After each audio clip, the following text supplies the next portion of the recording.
ایک موقع پر پیچھے ہمارے حضرت قاری یاسین صاحب دامت برکاتہم العالیہ غالباً تشریف فرمائے، حضرت قاری رحیم بھائی صاحب رحمۃ اللہ تعالی علیہ ایک دفعہ ایک کار پر سوار تھے، اور حضرت قاری فتح محمد صاحب رحمۃ اللہ تعالی علیہ اس سال عرب سے پاکستان میں تشریف لائے ہوئے تھے۔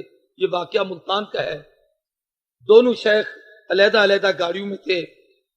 ڈرائیور بعض دفعہ جو کرائے کے ہوتے ہیں ان کا اپنا مزاج ہوتا ہے، اور ان میں ایک فطرت ہوتی ہے کہ میری گاڑی آگے نکل جائے۔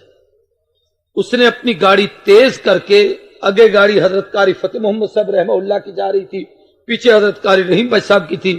اس کو پتہ نہیں تھا ان دونوں شیخین کے درمیان آپس کی نسبت کیا ہے۔ وہ مدینہ طیبہ کے رہنے والے استاد ہیں اور یہ ان کے شاگرد ہیں، لیکن اس نے جلدی سے اپنی گاڑی حضرت قاری صاحب کی گاڑی کے برابر کر کے آگے نکالنے کی کوشش کی، تو حضرت قاری رحیم بھائی صاحب رحمہ اللہ نے زور سے چیخ ماری اور کہا روکتے گاڑی، ارے ظالم تو نے کیا کر دیا ہے؟ مجھے تو اپنے استاد کا بے ادب اور گستاخ کر رہا ہے۔ میں کبھی اپنے استاد کے برابر بیٹھنے کی جسارت نہیں کی، برابر کھڑے ہونے کی جسارت نہیں کی، ان کے برابر چلنے کی جسارت نہیں کی۔